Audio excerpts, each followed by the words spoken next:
down there. Obviously, we're coming off a couple rough days where we had two individuals shot and killed, including a 30-year-old man and a 15-year-old girl. Gun violence, and specifically violent crime in the southeast side of the city specifically, is one of our biggest priorities, if not the biggest priorities, because we understand the impact that gun violence can have. So clearly, my officers have the direction that is proactively what they're going to do, address gun violence. A very scary situation where an individual is seen going in, verified, he comes out, he has an AR-15 around his neck, he has a 9mm handgun on his hip. From an outsider's point of view, you could look as a potential active shooter situation, mass casualty incident, but we recognize that we have to do the full investigation. So that's where this video starts, where an investigation is going to take place by the officers. They handle it extremely well. They're fantastic at de-escalating. They take what could have been a deadly officer-involved shooting to a very peaceful conclusion. Unfortunately, during this entire incident, a few individuals insert themselves in a situation in an illegal, improper manner. Officers, as you will see, go above and beyond to address those individuals in a respectful way to get them to comply with their lawful orders, because they are placing themselves and everyone else in more danger. And then you'll see, of course, there's been a video circulating online of a use of force incident then, where as officers were attempting to take one individual into custody, second individual interfered with that arrest, was subsequently taken into custody as well. We're going to take questions after this, and I'll let the video speak for itself as it rolls.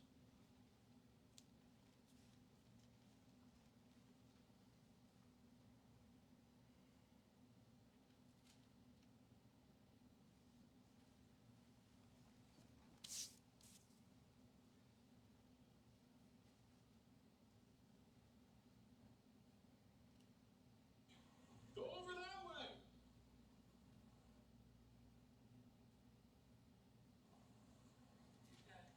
Keep going, dude. Get one more car here. Yeah. Come back to us. Yep. Use some time. Someone carrying. Yep.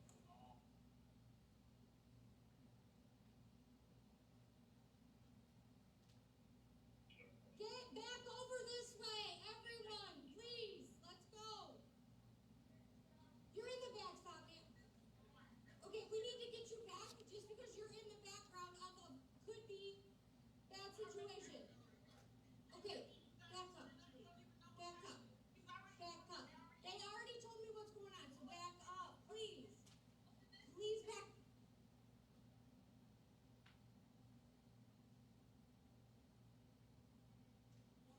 Keep going. Go now. It's your last chance. You're going to jail. Back up now. Go around the other side of the Walgreens.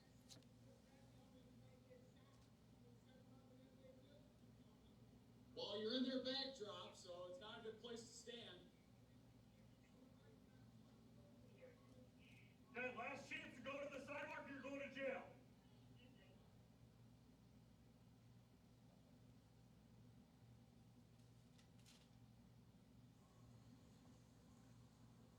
Going down the hill, stop right there. I'm having you come to your right, okay? Come to me. Keep coming this way. Come this way. Come this way. Come this way. Come this way. Come this way. Come this way.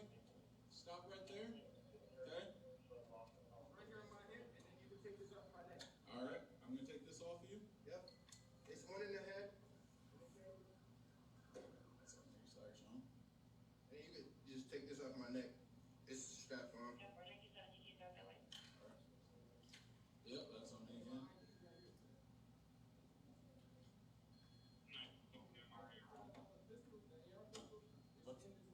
Okay, perfect.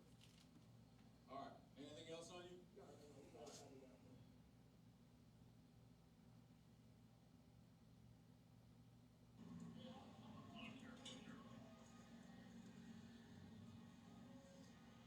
Sir, you're under arrest. Put your hands on top of your head.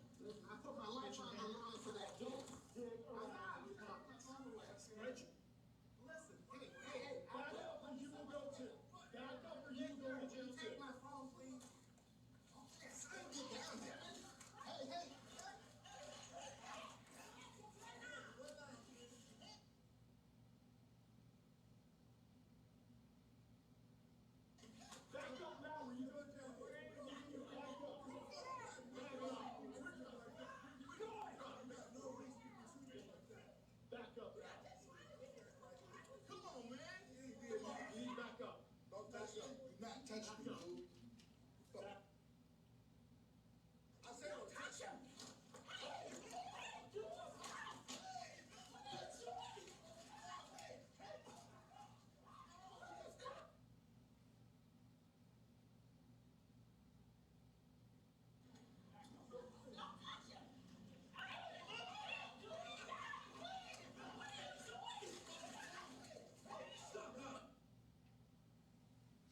So a little more context to that. What you may not have noticed is there was a group of construction workers in the same area, these individuals who immediately complied with the officer's lawful instruction to get out of the way. What we had here was a potentially deadly situation where my officers were putting their lives on the line to address a community concern. And unfortunately, 3 adult individuals did not act in a way that these young people, one of whom was armed with 2 firearms, complied. The officers were fantastic in their de-escalation techniques and talking it back, so no force was used on that. They had complete cooperation. That ended. Again, it's been brought to my attention, some people were saying, commenting about videotaping. We are so used to being videotaped. As long as you are at a safe distance from officers, of course, you're lawfully allowed to videotape. It's part of your First Amendment rights. That is clearly not the case here, where that individual was standing directly behind, in the line of fire of an individual armed with not 1, but 2 deadly weapons. And with that, if you guys have any questions, I'd be happy to answer them at this time. Chief, what Josh. this seems to boil down to is an interpretation of what happened. The people last week were saying the officer touched this guy first, and that was the act of aggression. How do you counteract the messaging and the interpretation and perspective that's already been out there for a few days? Yeah, I think it's a big misunderstanding, this idea that so long as I say I don't consent to the touch of a law enforcement officer, that there's some legal right there. If I am in the wrong, if I am physically in some place where I can't be, we have the lawful right, indeed, we have the duty to take appropriate action to remedy that situation. In this case, should that officer have pushed even harder? Probably so, because part of our use of force de-escalation policy is you're supposed to use the amount of force that you use is going to be reasonably effective. So at this point in time, this bandit stood there. I think I counted 9 times he was lawfully told back up. As you can see, that officer standing, about here, and the incident where this person is resisting arrest and fighting with these two officers taking place right back here. So we already have a dangerous situation here. Add to the fact that we now have a person which, again, but what you may not have noticed in this video is getting pre-assault indicators. And what I mean by that, you can see him puffing up his chest. You can see one hand is balled, and you can see when he says, "Don't touch me, I won't back up," when he's acting with his actions. Every little bit of that is illegal. And people need to recognize that officers have the lawful right to put their hands on you. When that officer put just his fingertips on that person, let him know this is a very serious situation. This is not a request. You will back up for the 9th time. And he hit that officer like that. Now he became an active aggressor. Obviously, that takes it to a higher level. What is going to be reasonably believed to be effective to address a situation at this time? That's why it escalated to a point where eventually that individual was tasered. So officers did a fantastic job. I think you could say it was a misunderstanding. I know the individuals involved, the 3 individuals that were on this tape. As I said in the past, I think they're good people. They may have thought that they were doing the right thing at the time, but in the context, you got to understand. Listen to the way, especially the female officer, talked to these individuals over and over. She's pleading with them, please get out of the way, please. And why is she saying that? Because they put themselves in a situation where they are in danger. They're also endangering everybody else involved. If their participation made that if their participation, like with their friend here, where you see that they're sort of all interacting with each other and all believing like, hey, we don't have to follow the law. We don't have to obey these commands of these officers. Can you imagine if that young person who had that AR-15 rifle was motivated by the resistance that these adults in the community, and as I often say, what we need to drive crime down in this community is our adults taking interest in young people, doing the right thing by young people, mentoring young people. So we have adults that are standing right behind these young people, openly ignoring lawful instructions from the police. One of those individuals is armed with not 1, but 2 deadly weapons. That AR-15, those rounds can go for literally over a mile and still be deadly. If that individual was inspired by the lack of lawful behavior by these individuals, we could have been having a totally different and tragic conversation today. So, as I said, I think these 3 individuals, I think they're good people. I think they just made a very bad decision that day. Just to clarify, the gentleman with the rifle and the handgun, he was released, right? That's right, and I'll clarify that. So what we have here, as most of you probably know, Michigan is an open carry state, so that if you are lawfully in possession of a firearm, such as a handgun, such as an AR-15, are you allowed to open carry in public? Yes.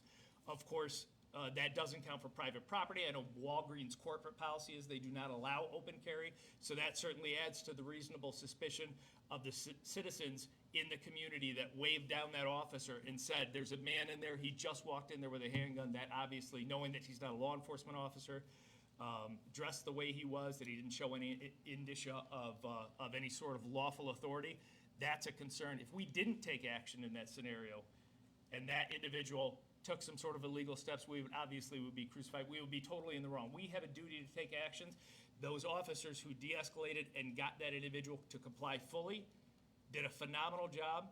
He did a great job as a lawful carrier. I think, you know, if any criticism, he just needs to brush up on where he's allowed to carry. But under the totality of circumstances and what was going on, those three young people who were very cooperative, they were released, no charges whatsoever. Chief, can you tell us what is your message for the community members that come up on the scene, they want to help or they want to observe and make sure things are appropriate? What should community Easiest, members do in that I'll tell you, situation? easiest message you can say, said it time and time again, comply now, complain later. Every single, and this is probably social media video number 15 that I've been asked to respond to. This is the first time I've done a press conference just because it got so much attention. Every single one, the first question I ask when somebody brings it to my attention, okay, did the individuals comply with the lawful instructions of the officers? Well, no, but he shouldn't have punched him. He shouldn't have done this. He shouldn't have done that. Comply now, complain later. As you could see from the video, every single one of my officers who responds to 911 calls, they are armed with a body-worn camera. We have in-car camera in every one of those cars, so there is other angles. There is so much accountability. I am more than happy to review a use of force, to examine it and say, absolutely, we need better training. We need to discipline this officer. Maybe this officer isn't suitable for police work. We hold our officers to the highest standards, certainly in the state of Michigan, possibly across the country. We really do. And it is frustrating for me that some people in the city of Grand Rapids don't realize how high a standards they're held to. So understand our accountability system, second to none. The message would be comply with those lawful instructions if you think that they were unlawful, if you think they were improper, rude, etc. And we just watched quite a bit of instructions. Maybe stern, certainly no one was rude in this. But if you believe that those instructions were improper, bring it to my attention, and we will absolutely address it. But do not, especially when you don't have the whole context of what's going on, do not attempt to interfere at the scene. That's my message. Thanks for the question.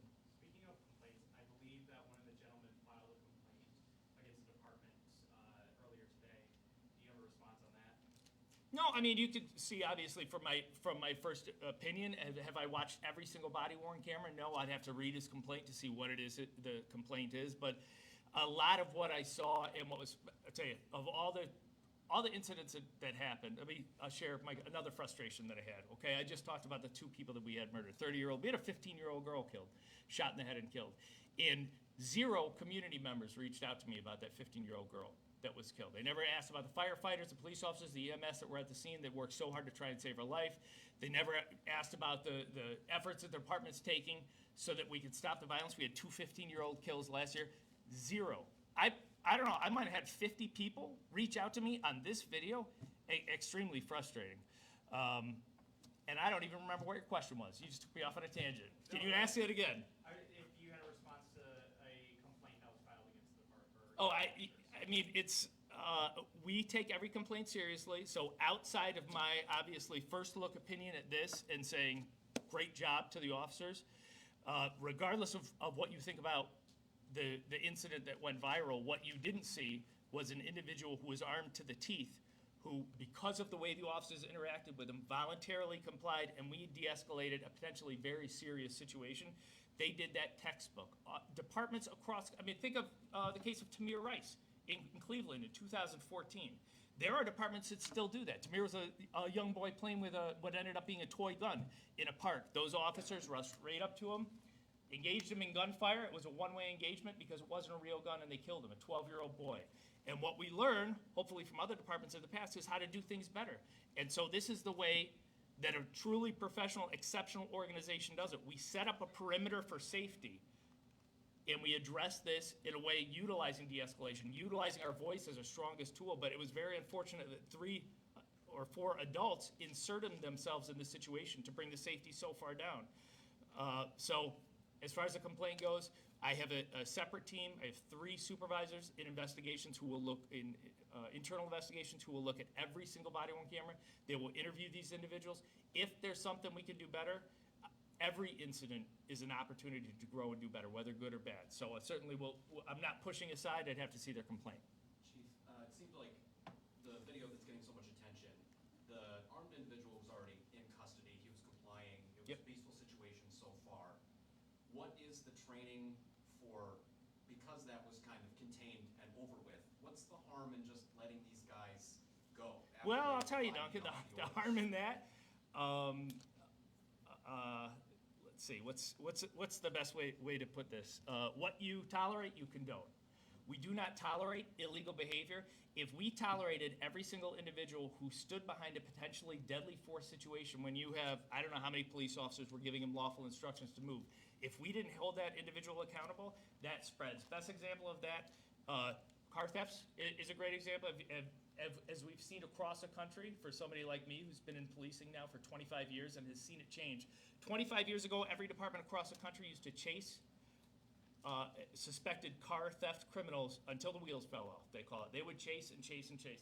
The second we as a profession said the liability is too high, we're gonna stop chasing people for auto thefts spiked. Crimes associated with stolen cars spiked because word got out in the criminal community, police aren't gonna chase us anymore for certain crimes, then we're gonna run. And you see pursuits all the time because of it. We see the Groms downtown, the lower level stuff. So as a department, as a community, what you tolerate, you condone, and we're not gonna tolerate having an adult male standing behind an individual armed with 2 deadly firearms, given lawful instructions over and over and over and over and over, and not hold him accountable. And then again, when that other individual inserted himself in the situation of this already difficult situation with that first individual who's getting arrested, they were clearly tussling right here.